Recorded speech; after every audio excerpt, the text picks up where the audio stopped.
আসসালামু আলাইকুম। সংবাদে আপনাদের সবাইকে স্বাগত জানাচ্ছি। আমি ফিরোজ তোহা। শুরুতেই আরবে কেবলস সংবাদ শিরোনাম। বাংলাদেশের সর্বশেষ গুরুত্বপূর্ণ আপডেট সংবাদ আপনাকে স্বাগত। শুরুতেই সংবাদ শিরোনাম, পরে বিস্তারিত। শুরুতেই জানাবো, জুলাই আগস্টের বিচার বানচালে মোটা অঙ্কের অর্থ বিনিয়োগের প্রমাণ মিলেছে। জুলাই আগস্টের বিচার বানচালে মোটা অঙ্কের অর্থ বিনিয়োগের প্রমাণ মিলেছে বলে জানিয়েছেন চিফ প্রসিকিউটর, আন্তর্জাতিক অপরাধ ট্রাইব্যুনালের চিফ প্রসিকিউটর তাজুল ইসলাম। বৃহস্পতিবার ৩ এপ্রিল দুপুরে বিষয়টি চ্যানেল 24-কে নিশ্চিত করেছেন তিনি। চিফ প্রসিকিউটর তাজুল ইসলাম বলেছেন, জুলাই আগস্টের গণহত্যার ট্রাইব্যুনালের বিচার বানচাল করতে পতিত সরকারের মোটা অঙ্কের বিনিয়োগের সুনির্দিষ্ট তথ্য পেয়েছে প্রসিকিউশন। একই সঙ্গে চিহ্নিত করা হয়েছে নেপথ্যের কুশীলবদের। এরপর জানাবো, মার্কিন পণ্যে আরোপিত শুল্ক পর্যালোচনা করছে এনবিআর। ফেসবুক পোস্টে জানালেন প্রেস সচিব, বাংলাদেশ থেকে আমদানি করা পণ্যের উপর ৩৭% শুল্ক আরোপ করেছে ট্রাম্প প্রশাসন। এর প্রতিক্রিয়ায় প্রধান উপদেষ্টা প্রেস সচিব শফিকুল আলম জানিয়েছেন, যুক্তরাষ্ট্র থেকে আমদানিকৃত পণ্যের উপর আরোপিত শুল্ক পর্যালোচনা করছে বাংলাদেশ। বৃহস্পতিবার সামাজিক যোগাযোগ মাধ্যমে দেয়া এক পোস্টে তিনি এসব কথা বলেন। এবারে জানাবো, নদীতে সেনাবাহিনীর অভিযান, অস্ত্রসহ কিশোর গ্যাংয়ের ১৬ সদস্য আটক। কেরানীগঞ্জের ধলেশ্বরী নদীতে ট্রলার নিয়ে দেশীয় অস্ত্রের মহড়া এবং অশ্লীল নৃত্যের অভিযোগে ১৬ জনকে গ্রেপ্তার করেছে সেনাবাহিনীর। সময় তাদের কাছ থেকে রামদা ছুরি, চাইনিজ কুড়াল, হকি স্টিক ও পাইপ সহ নানা রকমের দেশীয় অস্ত্র জব্দ করা হয়। এদিকে চট্টগ্রামে দুই গ্রুপের সংঘর্ষে গুলিবিদ্ধ বিএনপি নেতার মৃত্যু। চট্টগ্রামের খুলশী থানার কুসুমবাগ এলাকায় দুই গ্রুপের সংঘর্ষে গুলিবিদ্ধ বিএনপি নেতা জিহাদ মারা গেছেন। আজ চট্টগ্রাম মেডিকেল কলেজ হাসপাতালে চিকিৎসাধীন অবস্থায় তার মৃত্যু হয়েছে।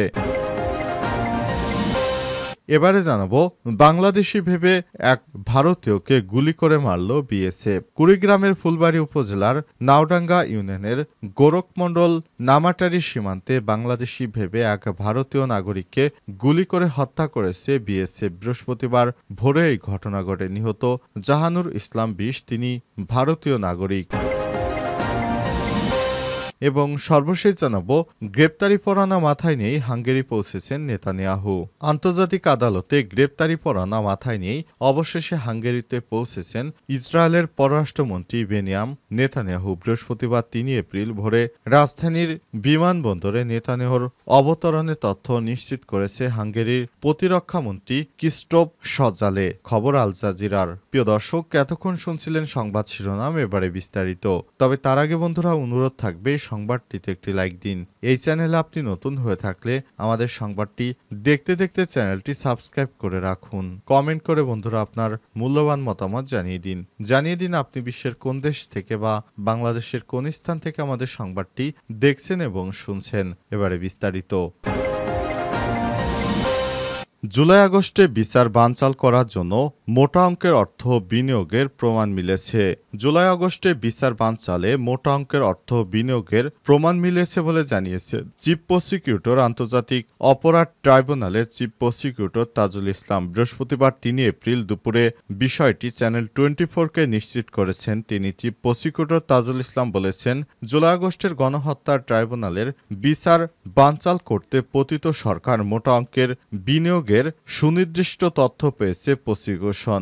একই সঙ্গে চিহ্নিত করা হয়েছে নেপথ্যের কুশীলবদের। এর আগে বুধবার ২ April chief prosecutor Tajul Islam বলেছেন, জুলাই আগস্টের গণহত্যার ঘটনায় শেখ হাসিনার মামলার খসড়া তদন্ত রিপোর্ট আন্তর্জাতিক অপরাধ ট্রাইব্যুনাল প্রসিকিউশনের হাতে এসছে। এর আগে গত ২৭শে মার্চ তিনি জানান, ৫ই আগস্ট রাজধানী চানখারপুলে ৫ জনকে গুলি করে হত্যার ঘটনায় মানবতা বিরোধী অপরাধের মামলায় তদন্তের প্রতিবেদন খসড়া প্রসিকিউশনের হাতে এসছে। এই প্রতিবেদন ঈদের পরই ট্রাইব্যুনালে দাখিল করা হবে। উল্লেখ্য, গত ২ অক্টোবর বৈষম্য বিরোধী ছাত্র আন্দোলন, ৫ই আগস্ট রাজধানী চানখারপুলে গণহত্যা ও আর্মড পুলিশ ব্যাটালিয়নের গুলিতে ১০ম শ্রেণীর ছাত্র আনাস হত্যার ঘটনায় সাবেক প্রধানমন্ত্রী শেখ হাসিনাকে আসামি করে মামলা দায়ের করা হয় এবং শেখ হাসিনা সহ ২৫ জনের নামে আন্তর্জাতিক অপরাধ ট্রাইব্যুনালে অভিযোগ দায়ের করা হয়েছে।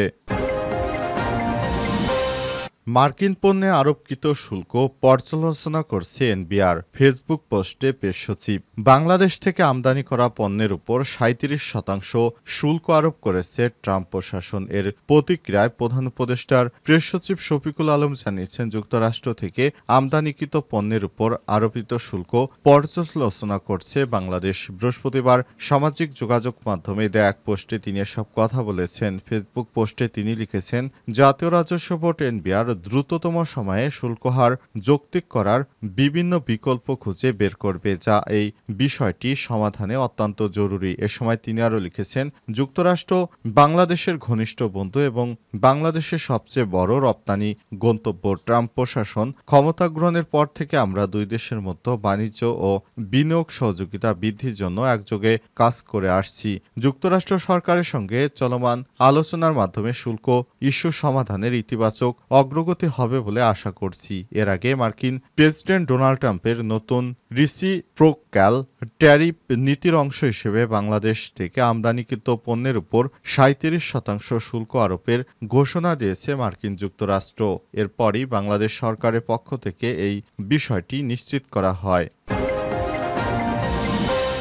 নদীতে সেনা অভিযান, অস্ত্রসহ কিশোর গ্যাংয়ের ১৬ সদস্য গ্রেপ্তার। কেরানীগঞ্জ ধলেশ্বরী নদীতে ট্রলার নিয়ে দেশীয় অস্ত্রের মহড়া ও অশ্লীল নৃত্যের অভিযোগে ১৬ জনকে আটক করেছে সেনাবাহিনীর। সময় তাদের কাছ থেকে রামদা, ছুরি, চাইনিজ কোরাল, হকি স্টিক ও পাইপ সহ নানা রকম দেশীয় অস্ত্র জব্দ করা হয়েছে। বৃহস্পতিবার ৩ এপ্রিল বাংলাদেশের আর্মির ভেরিফাইড ফেসবুক পেজে এক পোস্টে এই বিষয়টি জানানো হয়েছে। জানা যায়, ঈদের দিন থেকে উঠতি বয়সী তরুণেরা উপজেলার ত্রিকোট ইউনিয়নের তুলসীখালী সেতুর পাশ দিয়ে নদীতে নৌকায় লাইট লাগিয়ে উচ্চস্বরে গান বাজিয়ে অশ্লীল নৃত্য করছিল। এ সময় তাদের হাতে নানা দেশীয় অস্ত্র দেখা যায়। এতে আতঙ্কিত হয়ে পড়ে স্থানীয়রা। নদী পাড়ে ঘুরতে আসা লোকজন পরে তাদের অভিযোগে অভিযান চালায় সেনাবাহিনীর সদস্যরা। বাংলাদেশ আর্মির ফেসবুক পোস্টে লেখা হয়েছে, বুধবার কেরানীগঞ্জ তুলসীখালী ব্রিজ এলাকায় ধলেশ্বরী নদীতে নৌকার উপর বেশ উচ্চ শব্দে গান বাজিয়ে দেশীয় অস্ত্র প্রদর্শন করে নাচানাচি করছিলেন ডেঞ্জার গ্যাংয়ের সদস্যরা। পরে সেনাবাহিনীর টহল দল অভিযান চালিয়ে ১৬ জনকে আটক করেছে। এরপর নৌকা থেকে ডেঞ্জার গ্যাংয়ের ১৪ সদস্যসহ ৮টি রামদা ও ৬০টি কুড়াল উদ্ধার করা হয়। পরে আটককৃতদের তথ্যে আরও ২ জনকে আটক করা হয়েছে। আটক সবাইকে কেরানীগঞ্জ থানা পুলিশের কাছে হস্তান্তর করা হয়েছে। পোস্টে আরও উল্লেখ করা হয়েছে, নৌকা থেকে পালিয়ে যাওয়া বাকি সদস্যদের আটক করতে সেনা সদস্যরা অভিযান চালিয়ে যাচ্ছে। দেশের আইনশৃঙ্খলা পরিস্থিতি স্বাভাবিক রাখতে সেনাবাহিনী এই ধরনের অভিযান অব্যাহত থাকবে বলেও উল্লেখ করা হয়েছে। চট্টগ্রামে ২ গ্রুপের সংঘর্ষে গুলিবিদ্ধ বিএনপি নেতার মৃত্যু। চট্টগ্রামে খুলশী থানার কুসুমবাগ এলাকায় ২ গ্রুপের সংঘর্ষে গুলিবিদ্ধ বিএনপি কর্মী জিহাদ মারা গেছেন। বৃহস্পতিবার ভোরে চট্টগ্রাম মেডিকেল কলেজ হাসপাতালে চিকিৎসাধীন অবস্থায় তার মৃত্যু হয়েছে। এর আগে শুক্রবার ২১শে মার্চ দিবাগত রাতে সংঘর্ষের ঘটনা ঘটে। স্থানীয় সূত্র থেকে জানা গেছে, ব্যানার লাগানোকে কেন্দ্র করে বিএনপির যুগ্ম সম্পাদক আব্দুল হালিম শাহ আলম ও নগর ছাত্রদলের সদস্য সচিব শরীফুল ইসলাম তুহিনের অনুসারীদের মধ্যে উত্তেজনা সৃষ্টি হয়। এতে উভয় পক্ষের মধ্যে ধা পাল্টা ধা এবং সংঘর্ষে ঘটনা ঘটে, যা গুলিবর্ষণের মাধ্যমে সহিংসতায় রূপ নেয়। এতে জিহাদ গুলিবিদ্ধ হয়ে গুরুতর হাসপাতালে ভর্তি হয়। পরে চিকিৎসাধীন অবস্থায় আজ মারা গেছেন। খুলনা খুলশী থানার ভারপ্রাপ্ত কর্মকর্তা ওসি জানিয়েছেন, এই সংঘর্ষের পরে আমরা এলাকায় নিরাপত্তা জোরদার করেছি। পুলিশ ঘটনাস্থলে গিয়েছে। এরপর সেখানে অতিরিক্ত পুলিশ, সেনাবাহিনীর সদস্য সহ বিভিন্ন আইনশৃঙ্খলা রক্ষাকারী বাহিনীর সদস্যদেরও মোতায়েন করা হয়েছে, যাতে করে এই ধরনের কোনো নাশকতা আর না ঘটে। তবে এই বিষয়টি খুবই সেনসিটিভ বলে জানিয়েছেন তিনি, কারণ এতদিন ধরে আত্মগোপনে থাকা নেতাকর্মীরা বাড়িতে ফিরে ঈদকে উপেক্ষা করে তারা এই ধরনের সংঘর্ষে জড়িয়ে দেশকে অস্থিতিশীল করার চেষ্টা করছে। তাই তাদেরকে অস্ত্র মামলায় একজনকে গ্রেপ্তার করা হয়েছে এবং বাকিদের ধরতে অভিযান চালাচ্ছে।